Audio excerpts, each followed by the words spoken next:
Bonsoir à tous, ravi de vous retrouver pour cette nouvelle édition de votre journal. Dans l'actualité, le métier d'ambulancier évolue à partir de septembre suite à une réforme dans le cadre du Ségur de la santé.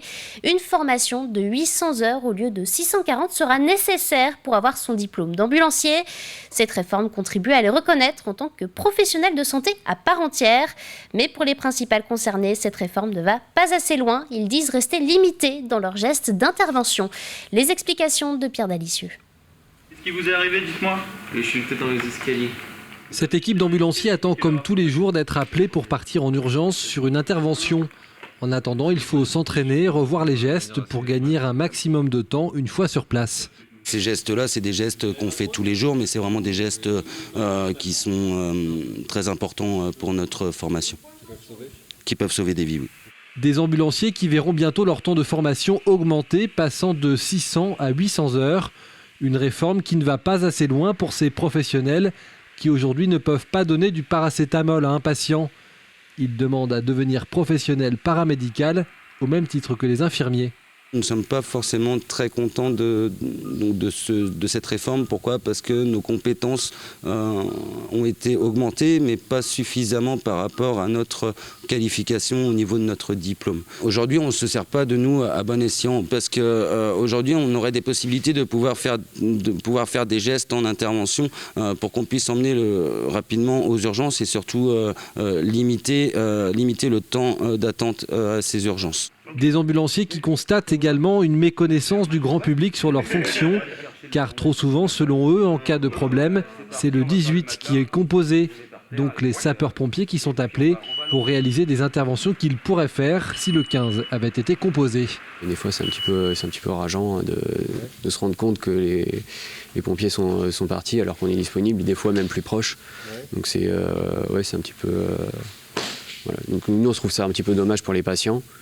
Et puis les pompiers, forcément, ils partent sur une urgence médicale qui, du coup, fait partie pleinement de nos missions et moins du coup de la leur, même si ça fait quand même partie de leur mission, mais on va dire plus secondaire. C'est que vraiment, ils pourraient faire autre chose et être disponibles pour les accidents et les incendies. Une réforme des transports sanitaires urgents qui intervient dans le cadre du Ségur de la santé et qui doit être mise en œuvre dès septembre prochain. Quel avenir pour nos EHPAD ? C'était la question principale lors de cette table ronde vendredi à La Roche-sur-Yon. Les professionnels du secteur se sont réunis avec plusieurs associations pour discuter de la maltraitance en EHPAD et résidences autonomie. L'occasion d'aborder tous les aspects du sujet et en premier lieu redéfinir le terme de maltraitance. Elle est sournoise, elle peut être dans tous les défauts d'accompagnement, dans les petits gestes du quotidien qu'on oublie de faire et dans le manque d'écoute.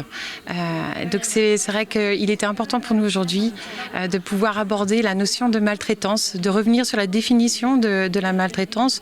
Puis surtout, en parlant de maltraitance, de remarquer à quel point on est bien traitant au quotidien dans l'accompagnement de nos aînés.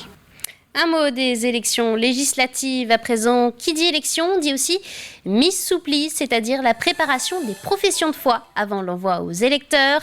Un travail important qui demande l'investissement de bénévoles. Et vous pouvez toujours y participer pour le second tour. Il reste une centaine de places disponibles. Écoutez. On recherche tout type de personnes puisqu'on recrute 350 personnes pour les 15 et 16 juin 2022. Donc on recherche, pour le coup, on élargit notre recherche. Elle n'est pas uniquement dédiée au public en insertion. Ça peut aussi être des étudiants ou des lycéens à partir de 16 ans avec autorisation parentale, des personnes retraitées, des personnes qui travaillent à temps partiel. Pour cela, il faut être disponible le mercredi 15 et le jeudi 16 juin de 8h à 18h et ça va se trouver au parc des expositions des Oudéries à La Roche-sur-Yon. Et du côté des candidats aux législatives, la NUPES, Nouvelle Union Populaire Écologique et Sociale, présente plusieurs candidats en Vendée. Parmi eux, Lucie Etonneau, conseillère régionale d'Europe Écologie Les Verts depuis 2015. La jeune femme de 34 ans se présente sur la première circonscription du département. Autre candidat de cette union de la gauche, Nicolas Hilary. À 43 ans, il est conseiller municipal d'opposition à La Roche-sur-Yon. Il se présente donc sur la deuxième circonscription. Écoutez les grands axes de leur programme. Aujourd'hui, sur le territoire vendéen, il y a une véritable rupture d'inégalité dans l'accès aux soins. On a des hôpitaux où les services d'urgence sont en tension permanente et il faut trouver des solutions pour demain avoir du personnel formé, soigné et pour pouvoir aussi bien vieillir et être en bonne santé sur le territoire vendéen. Un autre dossier important, c'est le dossier de l'agriculture. On vit en ce moment des températures qui sont anormales pour la saison et il faut accompagner nos agriculteurs et agricultrices à changer de modèle agricole pour leur permettre de vivre de leur travail et d'assurer leur santé et d'assurer une bonne alimentation aux Vendéens et Vendéennes. Le premier des sujets, ce sera le pouvoir d'achat. On est en Vendée, un territoire qui est spécialiste des bas salaires. Donc le pouvoir d'achat est quelque chose d'important. La rehausse du SMIC à 1 500 € que l'on propose permet de répondre aux problématiques du territoire, aux problématiques sociales. C'est un exemple. Il y a d'autres exemples, par exemple avec les déserts médicaux. Nous avons tout un programme sur la question extrêmement concret. Et puis aujourd'hui, on sent bien aussi une déconnexion démocratique complète entre le peuple et ses élus. Il est temps d'y remédier. C'est pour ça qu'on propose la 6e République et de revoir l'intégralité des institutions. Poursuivons avec un anniversaire. Voilà 100 ans que les scouts et guides de France sillonnent les routes du pays. Alors pour l'occasion, 450 jeunes scouts du territoire Atlantique Vendée se sont rassemblés à Saint-Laurent-sur-Sèvre le temps d'une journée. Un temps de partage autour de randonnées et jeux de plein air pour ces jeunes âgés de 6 à 21 ans. Alix Lanos a suivi cette rencontre. Tu vas voir, c'est pas fini. Des chants, du partage, des jeux, certaines choses n'ont pas changé depuis les débuts du scoutisme il y a 100 ans, même si le mouvement s'adapte au temps qui passe. On a quand même évolué avec notre époque, quand même, un peu, j'espère. Mais oui, il y a eu du changement. Après, il y a des bases qui sont restées, les piliers de la méthode scout, on appelle ça. Donc la loi, la promesse, la vie dans la nature, l'éducation par l'action, voilà, tous les piliers du scoutisme. Il y en a 8, là, je ne vous ai pas tous dit, mais voilà. Du coup, ça reste. Des piliers immuables qui font l'essence même du scoutisme et ravissent ses adeptes. On dort dans la tente, dans la nature et on apprend à se débrouiller et du coup c'est bien pour plus tard. Le feu de camp, les grands jeux, dormir sur la tente, les copains. Voilà plus de 2 ans qu'ils ne s'étaient pas retrouvés tous ensemble. Alors ce centenaire du scoutisme, c'est l'occasion de renouer des liens. Arnaud David a pour l'occasion ressorti son foulard d'il y a 35 ans et avec lui, tous ses souvenirs. Les mêmes souvenirs en fin de compte d'être en groupe, de partager des constructions, des activités, des jeux. J'ai rempilé cette année pour encadrer justement ces jeunes qui en fin de compte aujourd'hui, beaucoup ne demandent que ça, ne plus être sur les écrans et partager en extérieur plein d'activités. Nolwenn a découvert le scoutisme et ses valeurs à l'âge de 10 ans. Elle est aujourd'hui cheftaine et encadre donc les plus jeunes à qui elle veut transmettre ces mêmes valeurs. L'esprit d'entraide, je pense que c'est une des valeurs les plus importantes qu'on a. Et puis même se surpasser, apprendre de soi-même. Et ça, à l'école, on apprend des choses très scolaires, des trucs en fonction de nos matières, etc. Et des valeurs que je trouve plus importantes, on les apprend au scoutisme. 1900 scouts sont déjà inscrits sur le territoire Atlantique Vendée. Mouvement catholique à la base, les scouts et guides de France s'ouvrent pourtant à toutes les confessions et aux jeunes athées. Un temps délaissé, le mouvement attire de nouveau et l'ouverture de nouveaux groupes sur la Vendée et la Loire-Atlantique est d'ores et déjà prévue pour répondre aux nombreuses demandes. Le carnaval combiné au vélo, ça donne le Carnavélo. La déambulation cycliste était de retour samedi à La Roche-sur-Yon pour une 10e édition. Organisée par l'association Armaguidon, l'événement propose à des cyclistes une parade déguisée dans les rues de la ville.